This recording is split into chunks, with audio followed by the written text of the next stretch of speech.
Hey guys, I'm Keith Warr and welcome to another episode of Homeless in Titusville. I'm sitting here today with David Tomasetti. And David's going to tell us about his experiences of living on the streets here in Titusville and what's going on with that. So where are you from originally? Detroit, Michigan. Detroit, Michigan. And how many months or years or weeks have you been living here in Titusville? Probably closer to 8 months. 8 months. About 8 months or so. Yeah. And what have things been like for you here in Titusville? Rough. It's been rough. Everything's a struggle in life, but I started off, I came here from Detroit. I had some income tax money. I stayed in a few of these motels. Mm-hmm. They charged so high, I ended up losing all the money. Right. Wasting it all on the hotel, $250 a week, and slowly became on the street. So are you married, or do you have children? What's your family status? I do have a fiance, and she's currently in jail. I have a daughter. It's currently in DCF, and I have we just had a stillborn on October 18th.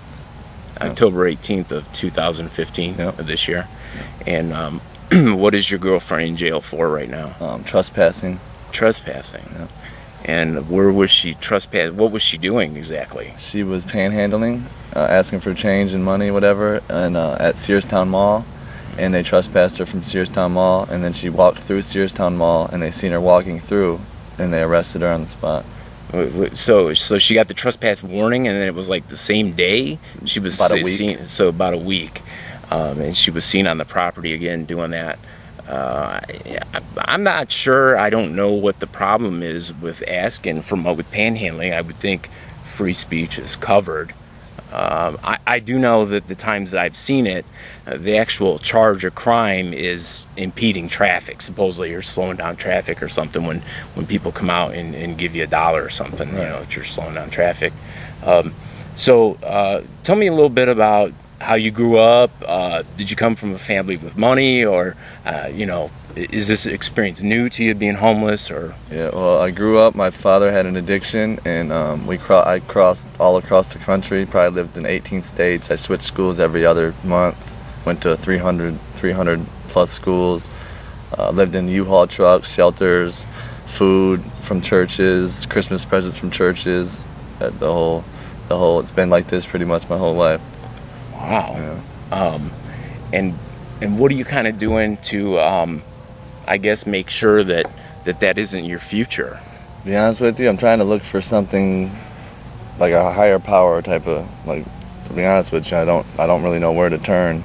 But I am a worker now. I work. I like to work. I like to make sure everything's straight, but lately it's just I fell off a little bit. So if people did have a job for you, what type of work do you do? Profession is landscaping, but I can do masonry, tendering. I can do building houses, laboring, building houses, painting. Any hard labor work is where I'm at. Do you have any experience in any of that, in like carpentry or any of that kind of stuff? All labor, yeah. All labor, like roofing, carrying up shingles, laying them down for them. So have you ever had a sign that says, we'll work for food? My sign actually does say that. Some guys say they'll work for food, and the truth really is somewhere in between. It's kind of like they're a psychological fake out. Right. They're thinking, well, if they say that, then somebody will just give them $1 because they really don't have a job for them. But you truly mean it. Yes, I would work for food. Yeah. And what's the longest you've held a job? In my life? Yeah. 5 years. 5 years. Yeah. And what kind of work were you doing? Landscaping. You're doing landscaping. Yeah. Okay.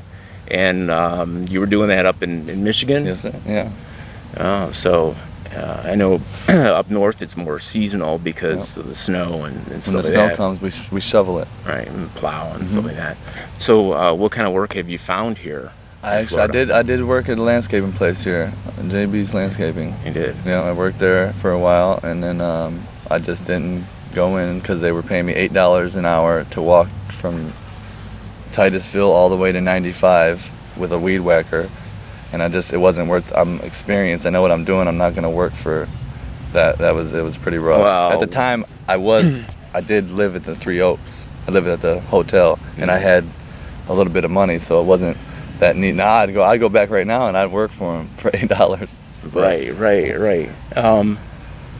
I guess people will say that the harder you work, the more money you make, right? So I would imagine if you were only getting paid $8 an hour, you must have been, I would think, well rested at the end of the day. That it would have been an easy day at work for $8. I would think somebody, say, making double that, 16, would be twice as tired at the end of the day. Yeah. Wouldn't you think? Yeah. So did you find yourself? They work you hard there. For $8, you were, yes. So you do work hard for $8. Oh yeah, no breaks. They give you extra gas cans in a water bottle. You don't even turn. You don't even come back. You just go straight ahead. Like keep on going. Don't stop until you see the freeway. And I just gave up. So it's frustrating. It kind of seems like the harder you work, the less you get paid. Yeah. That's what. Yeah. Because I would think if you made a wage, let's say like Donald Trump, you would probably have to be hospitalized 2-3 times a month. I mean, to work that hard to make that kind of money, right? Wow. So you said your girlfriend was in jail right now. So what are you going to do when she gets out? What's the plan? Well, we're working on that right now. We're trying to figure it out, trying to figure something out where she can maybe go to the women's center, and then I can find somewhere to go, get into to find help. Salvation Army. This time will tell. And if somebody had some help and they offered it to me to give to you, how would I get into contact with you? How would I find you? Where's the best place I could find you? Probably the camp on 50 in US 1. Around 50 in US 1 is kind of that area. Yeah. Okay. And you plan on being here in Titusville for a while? Oh yeah, she got a few months to do it, and I'm not leaving her out here, and I'll be here for her. So. Right. Okay, great. And how old are you? I'm 29. 29 years old. So you're 29, you're physically healthy, you can work, Yep. You're looking for a job, so if somebody's got a job, oh yeah, you're willing, ready, and able to do it. I'm a worker. Okay, all right. Well, if anybody out there has a job, has something for him, contact me through Facebook. I'll put my contact information on the YouTube video and let you guys know how to get a hold of me. And we'll get a hold of him if you have a job, and we'll go from there. I appreciate you guys watching.